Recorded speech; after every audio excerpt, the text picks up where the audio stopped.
Chers élèves, bonjour. Vous êtes devant l'écran? Très bien. Vous êtes prêts pour la leçon d'aujourd'hui?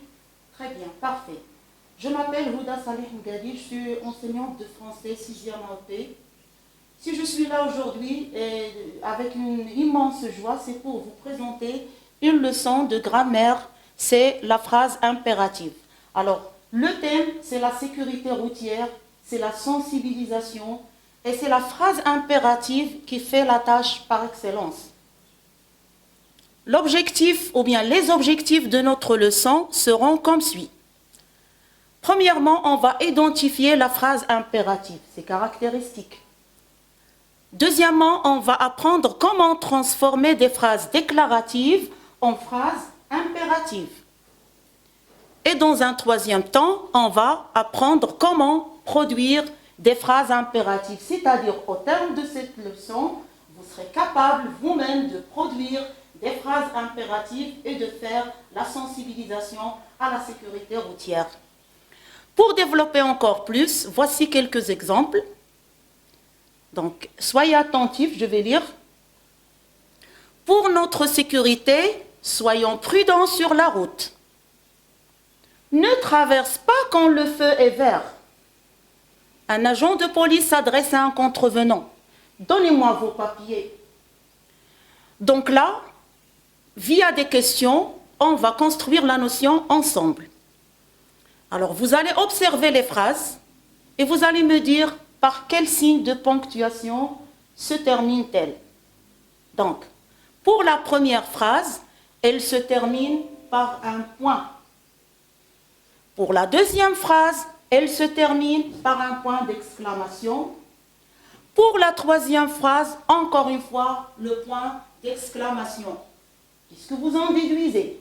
Que pour la phrase impérative, tantôt on trouve le point, tantôt on trouve le point d'exclamation. Donc, on ne doit pas nous baser sur le point ou bien le signe de ponctuation pour déterminer que la phrase est impérative ou non. Donc, on doit chercher une autre caractéristique. Regardons maintenant les verbes qui sont écrits avec une autre couleur. La question, sont-ils précédés d'un pronom personnel sujet? Vous avez trouvé la réponse? Bien sûr. Voyons le premier verbe. Pour notre sécurité, soyons. C'est le verbe être à l'impératif présent. Où est le pronom personnel nous? Vous le voyez? Non, moi non plus. La deuxième phrase, ne traverse pas quand le feu est vert. Où est le pronom personnel sujet? Alors là, je m'adresse à toi, tu. Où est le pronom personnel tu? Je ne le trouve pas. Un agent de police s'adresse à un contrevenant, donnez-moi vos papiers. Est-ce qu'on a un pronom personnel sujet? Bien sûr, non. Donc, deuxième caractéristique, l'absence des pronoms personnels sujets. Passons maintenant pour voir quels sont les pronoms personnels qu'on peut joindre à ces verbes-là. Première phrase, soyons, oui, c'est ça, nous, on dit nous soyons. La deuxième phrase, ne traverse pas, ou bien tu ne traverses pas, donc la deuxième personne du singulier. Et la troisième phrase, donnez-moi vos papiers, donc EZ, c'est le pronom personnel vous. Vous me donnez vos papiers, vous me donnez vos papiers. Donc la phrase impérative, on trouve le plus souvent un verbe conjugué avec le pronom tu, nous et vous, bien sûr avec l'absence de ces pronoms. Maintenant, pour voir les valeurs de la phrase impérative, on va chercher ensemble à quoi sert chacune de ces phrases ou bien qu'est-ce qu'il exprime. Pour la première phrase, pour notre sécurité, soyons prudents sur la route. Alors, si tu demandes à quelqu'un d'être prudent sur la route, est-ce qu'il est censé d'obéir à ce que tu demandes ou bien d'exécuter ce que tu demandes? Ça lui revient bien sûr, c'est sa sécurité. Donc là, on donne un conseil. Donc, dans le premier cas, la phrase impérative exprime un conseil. Passons à la deuxième phrase. Ne traverse pas quand le feu est vert. Je donne un ordre, mais à la forme négative. Quand je donne un ordre à la forme négative, c'est bien l'interdiction. Donc j'interdis à quelqu'un de faire quelque chose. Pour la troisième phrase, un agent de police s'adresse à un contrevenant, donnez-moi vos papiers. Imaginez que quelqu'un a brûlé le feu vert, le feu rouge plutôt. Est-ce que quand le policier ou bien l'agent de police va lui demander les papiers, est-ce qu'il peut refuser? Donc il doit lui donner les papiers. C'est un ordre à exécuter. Donc retenons les trois valeurs de la phrase impérative. Donc il y a le conseil. Alors c'est à vous. Très bien. C'est l'interdiction et enfin l'ordre. Donc les trois valeurs de la phrase impérative. Très bien. Maintenant, comment appelle-t-on ce type de phrase? Donc tout le monde, sans un grand effort, vous allez me dire c'est la phrase impérative. Très bien, c'est bien la phrase impérative. Maintenant, on a vu les caractéristiques de la phrase impérative. Alors on va récapituler ensemble ce qu'on a vu jusqu'à maintenant.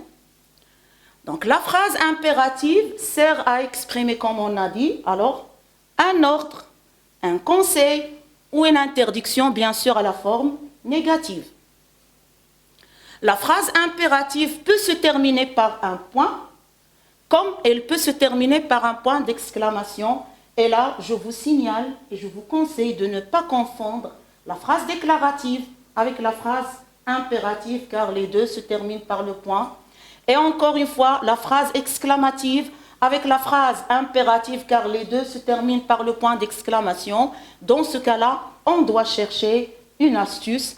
Passons maintenant, après avoir eu une idée claire sur la leçon, on passe à l'action.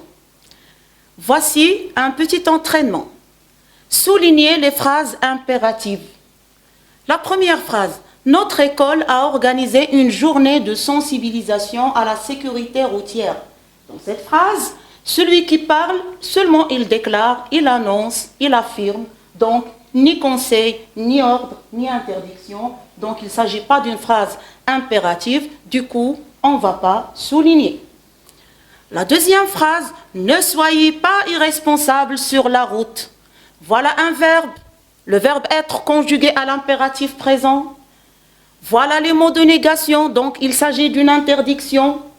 Et l'absence du sujet, donc toutes les caractéristiques m'aident à dire qu'il s'agit vraiment d'une phrase très bien impérative. On va la souligner. La troisième phrase, agissons ensemble contre la guerre sur les routes. Toujours, on a un verbe, agissant, c'est le verbe agir du deuxième groupe, conjugué à l'impératif présent, l'absence du sujet, et là, il y a un conseil, donc on conseille les gens d'arrêter la guerre sur les routes, c'est la sensibilisation, donc c'est une phrase impérative à souligner, bien sûr. La quatrième phrase, mener une campagne de sensibilisation à la sécurité routière, paraît-il une bonne idée. Là, celui qui parle, il exprime son avis, il exprime son opinion, son avis personnel, donc c'est une bonne idée, donc ni ordre, ni interdiction, ni conseil. Du coup, il ne s'agit pas d'une phrase impérative, donc on ne va pas souligner.